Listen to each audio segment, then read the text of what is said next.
सरकार की उपलब्धियों पर बात करने के लिए इस वक्त केंद्रीय खाद्य प्रसंस्करण और जल शक्ति मंत्री प्रहलाद पटेल हमारे साथ जुड़ चुके हैं। हम प्रहलाद पटेल से ही समझेंगे कि कैसे प्रधानमंत्री नरेंद्र मोदी की अगुवाई में हिंदुस्तान ने विकास की नई इबारत लिखी है। बहुत बहुत स्वागत है आपका प्रहलाद पटेल जी न्यूज 18 पर। तो मोदी सरकार के 8 साल पूरे हो रहे हैं, क्या क्या योजनाएं हैं, कैसे देश का विकास अब तक हुआ है? सबसे पहले तो प्रधानमंत्री आदरणीय मोदी जी को हृदय से बधाई। देश की जनता को और बधाई कि उन्हें 2 मौके दिए जिसके कारण 8 साल ये पूरे हुए। लेकिन जब मैं कोई बड़ा फर्क देखता हूं तो ये देखता हूं कि 2014 के पहले परिणाम आने के कुछ महीने पहले देश की राजनीति में राजनेताओं के प्रति, राजनीतिक पार्टियों के प्रति, अर्थव्यवस्था के प्रति, खुद के प्रति जो सोच था आम आदमी का, वो बिहेवियर चेंज इन 8 वर्षों की सबसे बड़ी उपलब्धि हुई। उस समय नेताओं के प्रति वितृष्णा थी, राजनीतिक दलों पर विश्वास नहीं था, अर्थव्यवस्था ठीक होगी इसकी कल्पना नहीं थी, बल्कि आदमी को लगता था कि पता नहीं क्या होगा भविष्य में।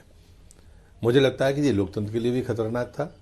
लेकिन अगर मैं ये 8 वर्ष देखता हूं तो उन 8 वर्षों में जो सबसे बड़ी सफलता है वो बिहेवियर चेंज की है। और बिहेवियर चेंज का जो सबसे अच्छा उदाहरण है वो है स्वच्छता का उदाहरण। दुनिया ने कहा था कि 2030 तक अगर भारत खुले शौच से मुक्त हो जाएगा तो जो उसकी बड़ी सफलता होगी। लेकिन इस देश की जनता ने प्रधानमंत्री जी के नेतृत्व में, उनके तौर तरीकों के कारण 12 वर्ष पहले वो लक्ष्य प्राप्त किया। मुझे लगता है ये ऐसी चीजें हैं जिस पर कभी कोई बहुत आसानी से विश्वास नहीं कर सकता था। दूसरी बात होती है कि रोजमर्रा की चीजों पर राजनीतिक जनप्रतिनिधियों या नेताओं के सामने या अधिकारियों के सामने जरूरतमंद गड़गड़ाया करता था, बिना मांगे उसे नहीं मिलता था। लगभग ये एक कार्यशैली थी राजनीति की या सत्ता की। इस कार्यशैली में अमूलचूल परिवर्तन हुआ। प्रधानमंत्री आवास योजना, प्रधानमंत्री उज्ज्वला योजना, घर घर बिजली की बात हो, हर घर जल की बात हो, हर घर में शौचालय की बात हो। मुझे लगता है कि जो आम जरूरत की चीजें हैं वो उसको कैसे मिले। फिर कोरोना आ गया। कोरोना की महामारी ने तो हमको दुनिया में जो हम मानते थे कि भारत विश्वगुरु के पद पर बैठेगा, इस परिस्थिति में हमको स्वाभाविक लाकर खड़ा कर दिया। एक समय हम वैक्सीन का आयात करते थे इतनी बड़ी आबादी में, लेकिन मैं वैज्ञानिकों को और सरकार के मुखिया को इस बात के लिए जरूर बधाई दूंगा कि अगर वैक्सीन ना बनी होती तो हमारे देश का बिल्कुल ये तमाम उपलब्धियां एक एक करके आपने गिनवाई कि मोदी सरकार की हाल ही में किस तरह की उपलब्धियां रही हैं और बीते 8 साल में सरकार ने किन दिशाओं में काम किया है। एक महत्वपूर्ण मुद्दा धारा 370 को लेकर भी रहा। 370 को हटाकर प्रधानमंत्री मोदी ने बड़ा फैसला लिया, ट्रिपल तलाक खत्म किया, राम मंदिर जैसे बड़े मुद्दे को हल किया। आप क्या कहेंगे?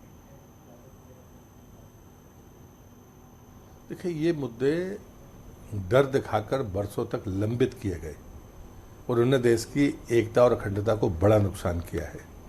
अगर हम ये बात कहते हैं तो मैं मानता हूं कि मोदी सरकार की बहुमत की सरकार का अगर कोई फायदा है या राज्यसभा में बहुमत के बाद जो फैसले करने की और सामर्थ्य बढ़ेगी, उसमें ये चीजें माइलस्टोन है।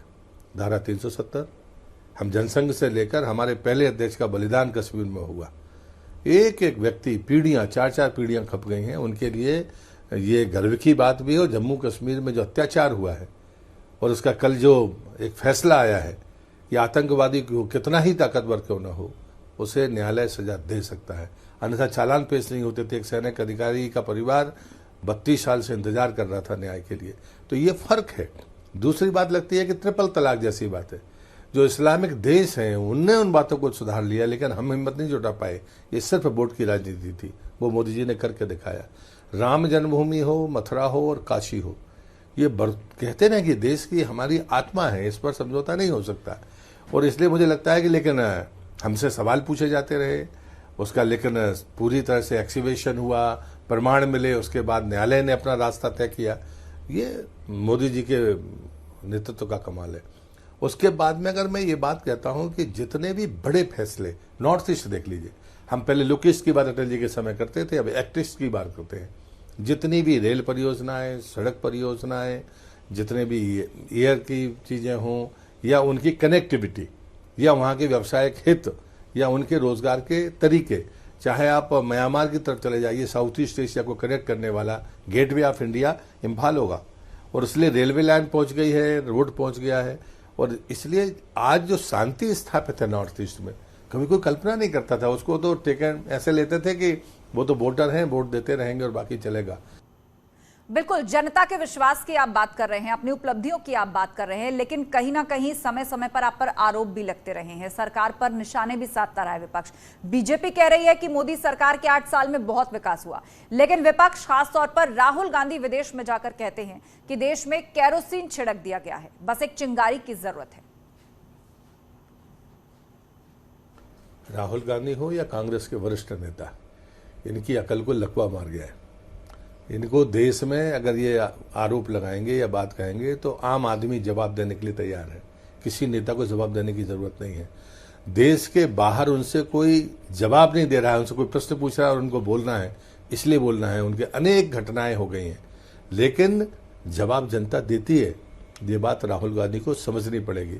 मैं राहुल गांधी से कहता हूं कि जब से देश आज़ाद हुआ, हमारी इंटीग्रिटी जितनी भी देश के बाहर गई थी, जितनी बड़ी संख्या में मोदी सरकार के बीच में आई हैं, वो तो रिकॉर्डेड है, इतिहास का हिस्सा है। आपकी चीजें थी, चोरी करके गई थी, लेकिन उसके बाद में वो ससम्मान वापस आ रही हैं। और प्रधानमंत्री भी उन अवसरों को, और अगर कहीं जाना है तो मैं कहूंगा राहुल गांधी को जरा पुराने किले के म्यूजियम में जाकर देखा हो तो मन को कुछ संतोष मिलेगा, खाली आलोचना करने से नहीं होगा। और मुझे लगता है कि विवादों को बढ़ाने का काम, उनको टालने का काम ही कांग्रेस ने किया, इसलिए शायद देश का इतना नुकसान हुआ है। और आज ये 8 वर्ष समाधान के हैं, निर्णय के हैं, और इसलिए मुझे नहीं लगता कि राहुल गांधी जैसे लोग ये करके खुद का या पार्टी का हित कर पाएंगे। मुझे समझ नहीं आता कि वो विदेश में जाके कैसे चार्ज हो जाते हैं। यहाँ तो वो कभी मुद्दों पर बात नहीं करते हैं, लेकिन मैं देख रहा था कि किसी जमीनी कोई प्रश्न पूछ लिया तो 2 मिनट तक जवाब ही नहीं दे पाए, लोग हंसते रहे। तो वो अपने पैरामीटर्स को देखें, मुझे लगता है कि, लेकिन देश का मान अगर वो नहीं बढ़ा सकते जी, तो देश का अपमान नहीं करना चाहिए, ये जरूर मैं अपेक्षा करूंगा। सर, आप कह रहे हैं कि राहुल गांधी जो है वो मुद्दों पर बात ही नहीं करते हैं या देश के मुद्दे नहीं उठाते हैं, लेकिन विपक्ष महंगाई को लेकर लगातार सवाल उठा रहा है। विपक्ष का यह भी कहना है कि मोदी के दौर में महंगाई 7वें आसमान पर जा पहुंची है। नहीं, मुझे लगता है ये बात दुनिया जानती है। दुनिया में जिस प्रकार से इन्फ्लेशन बढ़ा है, बाकी जो समस्याएं हैं, आप उस सब के बावजूद भी श्रीलंका जैसे देश को खाद्यान्न दे रहे हैं, यहाँ पर 80 करोड़ लोगों को मुफ्त में दे रहे हैं। मुझे लगता है कि ये बात बिना मांगे हुई है। इसलिए ये जो कहने वाले लोग हैं, ये कहने के लिए कुछ भी कहते होंगे, विरोध के लिए कहना अलग बात है। लेकिन अगर मोदी जी ने मुफ्त में अनाज दिया तो उन्हें मालूम था कि परिस्थितियां विपरीत हैं, आम आदमी के लिए भोजन का प्रबंध होना चाहिए। और मुझे लगता है कि भारतीय इकोनॉमी ने जो ऊंचाइयां छुई हैं, जिस प्रकार से विदेशी मुद्रा का भंडार हमारे पास है, अभी 2 दिन पहले ही हमारी भारतीय वायुसेना चीन को सुपरसीड करके 3रे स्थान पर पहुंची है। हम चाहे कूटनीतिक दृष्टि से हों, चाहे हम विदेश नीति की दृष्टि से हों, चाहे हम गुटनिरपेक्ष आंदोलन की जो हमारा संकल्प है उसकी दृष्टि से देखें, आज यूक्रेन और रूस के युद्ध के बीच में कितनी भीषण परिस्थितियां आई, लेकिन भारत ने अपनी गुटनिरपेक्ष नीति को नहीं छोड़ा। आज वही नेपाल जो कल पहले राहुल गांधी नेपाल में जाके कितनी बातें करते थे, लेकिन आज उसका रवैया देखिए, आज बांग्लादेश का देखिए, आज श्रीलंका का देखिए। पूरे हिंद प्रशांत क्षेत्र में, चाहे क्वाड की मीटिंग की हम बात करें, हिंद प्रशांत क्षेत्र को सुरक्षित रखना, उन देशों को जो उस देश हिंद प्रशांत क्षेत्र में रहते हैं उनके हितों की भी चिंता करना। प्रधानमंत्री का कहना सिर्फ इतना नहीं है कि भारत की मजबूती इसलिए जरूरी है कि अगर दुनिया में शांति चाहिए, हिंद प्रशांत क्षेत्र में अगर बराबर विकास चाहिए, तब उसके लिए भारत की मजबूती जरूरी है, सामरिक दृष्टि से भी, आर्थिक दृष्टि से भी और हमारी चारित्रिक दृष्टि से भी। बहुत शुक्रिया सर, न्यूज़ 18 से बातचीत के लिए। तो आपने बताया कि बीते 8 साल में क्या क्या उपलब्धियां मोदी सरकार की रही हैं।